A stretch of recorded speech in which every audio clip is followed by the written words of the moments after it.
नमस्कार दोस्तों, कैसे हो आप सभी। उम्मीद करती हूँ आप सभी बहुत अच्छे होंगे। फ्रेंड, जैसे कि ये नौ तपा का मौसम चल रहा है हमारे यहाँ पर, इस समय पर कोई देवी माता की पूजा होती है, तो हम उस सफ़र के लिए निकल चुके हैं। रास्ते में हमने बहुत ज़्यादा गर्मी थी तो थोड़ी समय के लिए रेस्ट किया, तो देखा वहाँ पर बहुत ही प्यारा हरा भरा एक गार्डन था। एक बाग देखा आम का, और उस बाग को के फलों को हमने कैप्चर किया।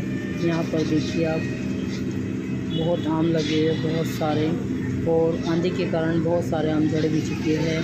हम तोड़ने की सोच रहे थे कि लोग नहीं तोड़ पाए क्योंकि बहुत ऊंचाई पर थे और बाग में माली आदि भी नहीं था। ऐसे चोरी करना अच्छा भी नहीं लगता, हमने इसलिए नहीं ली और उसकी वीडियो बनाकर हम आगे बढ़ने लगे। आगे देखा तो पीछे के आमों के बाग, आमों के पौधों पर, पेड़ों पर भी बहुत लदे हुए थे आम, किंतु उस पर थोड़े छोटे छोटे आम आए हुए थे। हो सकता है कि लेट इसमें फूल आए हो इसके कारण। और यहाँ पर चारों तरफ हरियाली हरियाली थी और ताज़गी, बहुत अच्छी ताज़गी यहाँ पर थी। शुद्ध वायु, शुद्ध माहौल, शुद्ध वातावरण। गांव में यही देखकर बहुत सुकून मिलता है। इन सब नज़ारों का आनंद लेते हुए हम आमों की दोबारा से वीडियो बनाने लगे। ये देखने में बहुत ही आनंददायक लग रहा था दोस्तों। और गर्मी बहुत ज़्यादा थी, किंतु हवा की वजह से गर्मी इतनी फील नहीं थी। मैंने पूरा फेस कवर किया के बाद दोस्तों हम अपनी माता के पास पहुंच गए थे। ये हमारी खरड़ वाली माता, जो कि सीता माता भी इनको कहा जाता है। इस जेठ के महीने में इनकी पूजा की जाती है, तो इसी कारण हम अपने गाँव में गए थे। गाँव से कुछ दूर था ये मंदिर, बहुत ही खूबसूरत बना हुआ था, बहुत प्राचीन मंदिर है। इस समय पर जितनी ज़्यादा किसी के आँख में समस्या है, किसी की कोई परेशानी है गर्मी के कारण, तो हम माता की पूजा करने आते हैं। और ये हमारी साल भर में पूजी जाती है, एक साल में इनको पूजा जाता है।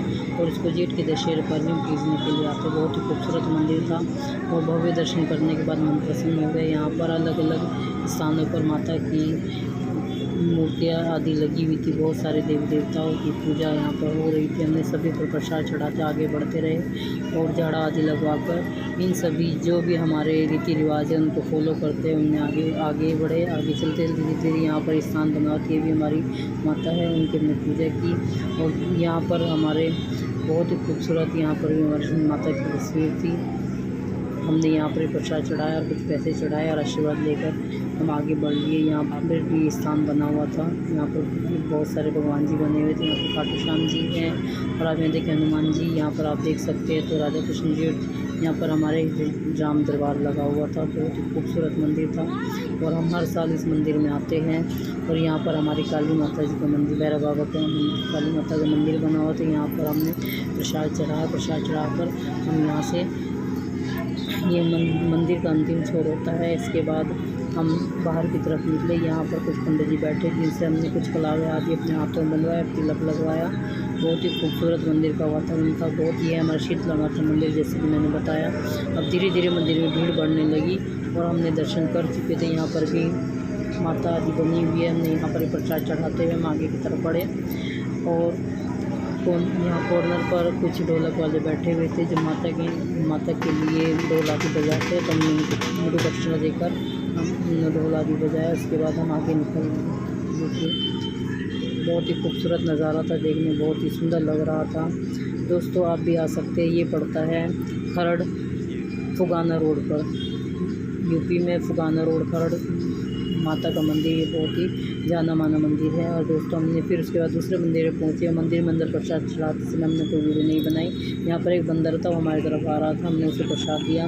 प्रसाद देने के बाद वो थोड़ी देर बाद चला गया। बहुत ही खूबसूरत नज़ारा था, ये सीन देखते ही बन रहा था। उनका पेट नहीं भरा, वो खाते रहे। उसके बाद फिर गुर्राने लगे। फिर हम थोड़ा आगे निकल आए प्रसाद चढ़ाने के बाद। ये था दोस्तों हमारा बहुत ही प्यारा सा मंदिर और बहुत ही जाना माना मंदिर है। एक बंदर ऊपर भी बैठा होता है पेड़ के ऊपर, वह भी खाने को मांग रहा था। आसपास कई केले आदि नहीं मिले। मंदिर में पूजा करने के बाद हमने खेतों की तरफ बढ़े। खेतों की तरफ हमने देखा कि मोर की आवाज़ आ रही थी, तो हमने क्या किया, वहाँ पर रुक करके वीडियो को कैप्चर किया। बहुत ही खूबसूरत नज़ारा था। थोड़ी देर पहले ये मोर नाच रहे थे, क्योंकि जैसे ही हम लोगों को देखा तो अपना सीधा सीधा निकल गए। बहुत मुश्किल से कैप्चर किया दोस्तों। बहुत ही अच्छा नज़ारा है। ये नज़ारे प्रकृति के अभिभूत कर देते हैं। यदि आप कभी कोई गांव है, आपको भी गांव में ज़रूर जाना चाहिए। बहुत सारी चीज़ें आपको देखने को मिलती है, बहुत सारी खूबसूरती प्रकृति की हमें देखने को मिलती है जो हमें सम्मोहित कर देती है। देखिए 1 2 3 4 4 मोर जा रहे हैं और बोलते हुए जा रहे थे।